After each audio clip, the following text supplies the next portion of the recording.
Don Brigham Tompkinson, March 30th, 1935. I was born in a log cabin in Fillmore. That's where I was born. And just like Abraham Lincoln, I was born in a log cabin. That's awesome. And what were the names of your parents? Melville Alexander Tompkinson and Nona Call Tompkinson. I was trying to think she might have had another name, but she doesn't. It's just Nona Call.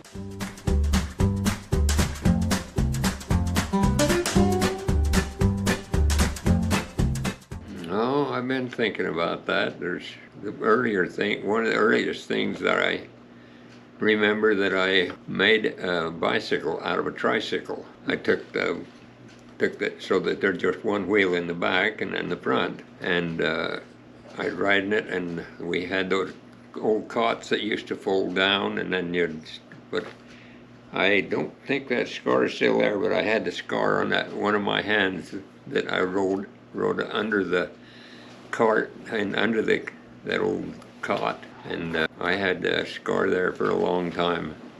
Growing up, I always I remember some of the early chores that I would do would help to feed the pigs and chickens and things like that before. Then I started milking cows by hand. We didn't have a milking machine, and I did that. I remember that was always a big chore before we went to school. We had to milk cows before we went to school, and when we got home we had to milk the cows and help feed the cattle and the cows and everything after that. And the milk had to be taken into the house and separated. We had a separator that you turned with a handle on the outside, and it had to have just the right click. It had a little bell that went, and you had to keep turning it fast enough so that it'd come to the right click so it'd separate the milk and the cream.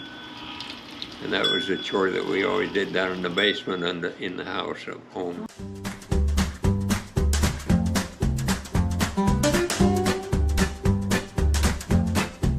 Max was 3 years older than me, and he'd always get me to go and do certain things but we had the cable, I don't know where the cable, it was probably a rope, and we'd get up high on the beam, and then you just swing over and go back and forth, because that's the highest thing we could tie it to, that swing. But I remember Max, one time, he got it, and he come swinging down and went through the side of the wall of the barn. He was heavier than me, and he got going faster. We had a lot of good times in the barn.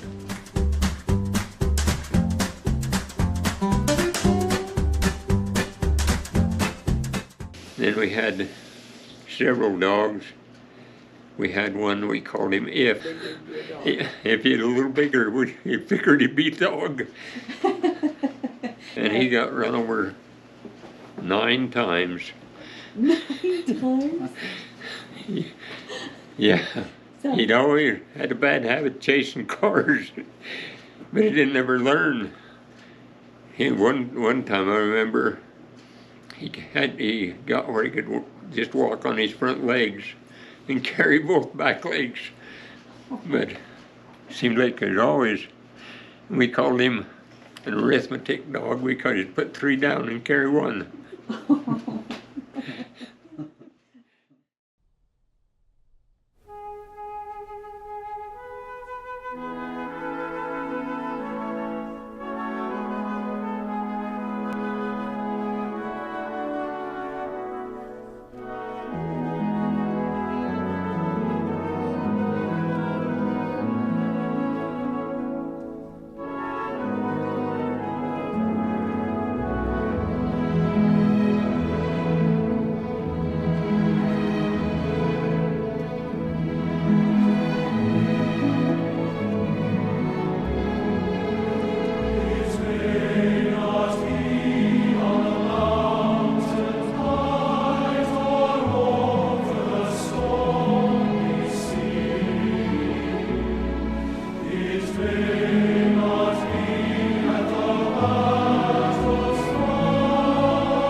an early thing that I always remember my mother was that we was getting ready to go to church one day. And I don't know how old I was, probably wasn't very old, because we was in the bedroom there. They was getting ready for church. And I asked her,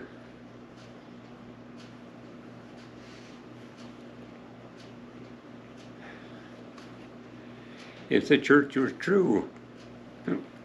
She said yes. And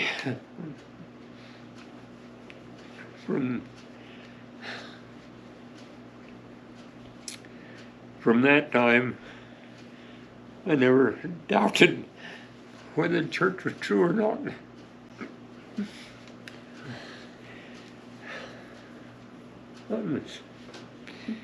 Anyway, it just always stuck with me that what I've always had, it's always been growing since then, but I enjoyed primary, had great primary teachers, and then like I went to seminary and went to church all the time. Once in a while we didn't go like I should have done. A time or two I slipped out. But it was always, and I always had the bishopric, and the leaders of the church have always been very special to me. Orrin Allen was my bishop at one time, and then Dad was my bishop for even till when I went on my mission after. But it was just the study, the continual study. But when I got on my mission, that's when it really happened. I knew I'd read a lot about the Book of Mormon, but as I look back on it now, in fact, when I first got on my mission, the first place we went to, first thing we had to do was, my companion, Elder Johnson, says, we're going to visit Hemp Hills this week. Here's a book you're going to read. You're going to teach this in the Book of Mormon. So we started teaching this Brother Hemphill, and he never joined the church for a long time, but he was just one of them that you could always go and teach the gospel with. That's where I really got, just had the Book of Mormon all the time. Great experiences. One thing that did happen after we got in my first mission, first assignment, I got there and it was so hard to walk. I couldn't ride a bicycle. They had a bicycle, but my brace wouldn't come up, and it knocked me off the pedal each time I come around. I could still ride a bicycle, but I couldn't make it work right. I don't know who finally decided, or the mission president or who, but they wondered if I could get a car. And my mom and dad sent the money, and I bought a car while I was on my mission. And the name of it was a Gospel Chariot. The Gospel Chariot. But anyway, there's so much. The mission was just a special part of my life.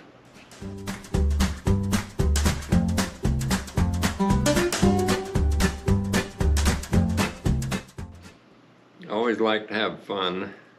Always enjoyed life, and there was a couple of things that happened that Robert Jackson, who used to come and pick me up and bring me down here to college, down to Cedar, and then take me home on the weekends. And there was generally one or two boys and one or two girls that rode with him. He had a little Chevrolet car, and anyway, we was riding back and forth. That's 2 hours. But there was always a fun time that we had. But one time, anyway,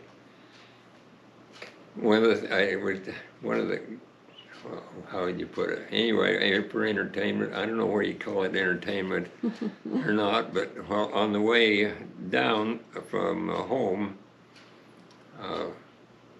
we was riding, coming down, and there was this one girl that was riding with us, and now this is just for fun, we're doing this, but on the way down, I bet the girl I could kiss her without touching her. And we went on and on and on for a long, long time, and finally she said, "Oh, show me." So I kissed her. I bet her 10 cents that I could kiss her without, the value of money. And I kissed her, and she says, "You touched me." I said, "Well, it's worth it." So I give her the 10 cents. Anyway, we put on a stage show down there of the Student Prince. Oh. And I got singing the chorus of that, but when you're practicing all the time, you're here and there. But I just, one of the scenes where there was I don't remember what it was, but this one girl, she comes out and she did a big curtsy to who was there on the stage. And I got this wild idea that if I had a piece of cloth, when she curtsied, I'd just rip it. And I was on the other side of the curtain. She never caught me, but she was intent on getting rid of me. Anyway, I had a lot of good times when I went to. It was a fun time at college. Well, so much for that. But I always liked good fun times. You were telling me one time about a dog that chased you. Merle Palmer. Every time I was living down there by Arthur, and every time I'd go up home to start doing chores, he'd come out and just run along that front tire and just bite and bark and bite and bark, and they was redoing the road. Coming from Main Street in Flowell. Yeah. And there was a light pole still in the middle of the road. And that dog come out to go it, and so I drove just as close to that light pole as I could, and he was trying to bite my front wheel and run smack dab into the pole. Did it cure him? I don't remember. It's just one of those things, I'm glad to see it happen.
So after it was over with, and some of them came up to me and says, well, we're going up to go swimming to Springdale. I says, no, I've got a carload of people, and I've got to take my grandparents back home to Price, and I've got to get back to Grand Junction. There's no way I can go. And I turned to go away, and here come this man up and says, I'm Howard Tompkinson. I'm Don Tompkinson's brother. And I would like to talk to you about my brother. He did get polio when he was 19 and going to college, but he went on a mission. He's 25 years old. And I was wondering, if he wrote you a letter, would you write to him? I says, you bet I would. I'd love to write to him. And so pretty soon, here comes in the mail a letter from Don Tompkinson. And in the letter it says, would you see if you can answer all these questions? The first question was, do you really want to get married and do you want to have children? I said, yes. The next one, can you milk cows? Well, I was hand milking cows there in Grand Junction, and asked me if I could milk cows. Yes, I can milk cows. I still have the letter to this day. Of all the questions he asked me, it was hilarious. I thought, oh, you got to be kidding. Yeah, I wrote him back, and then he called to see if he could come and see me. We had to meet out on the main highway there in Grand Junction, and as I was waiting there for him to come down the street, here he come in his car, and I'm parked in my car, and as we met, and I looked at him, and he looked at me, and I knew I was going to marry him. And that night I had to sing for a wedding. As I was singing to the couple, everybody later said it was like Don and I were the only ones in the room as I was singing at him and he was looking at me. And as soon as we got out in the car, he looked at me and we held hands. And he says, will you marry me? And I said, yes, of course I will. I knew you was going to ask me. And he says, well, I knew you was going to say yes. You just laughed at me. So I just kept praying for a wife and went to the temple quite frequently with my family, mom and dad and Howard and Gayla. So you want to be careful when you pray. You want to make sure that's what you want, because you might get it. And that happened. I was out on the tractor, and then when Howard came home and told me about this, why, Howard just told me he'd met this girl and that would write to me if I wrote to her. Oh, so then you wrote her a job application. Yeah, I wrote the job application, and she accepted it. I was quite impressed. And then she was pretty, and she was willing, and she wanted to get out of Colorado. When she started singing, I couldn't believe the beautiful music. Oh.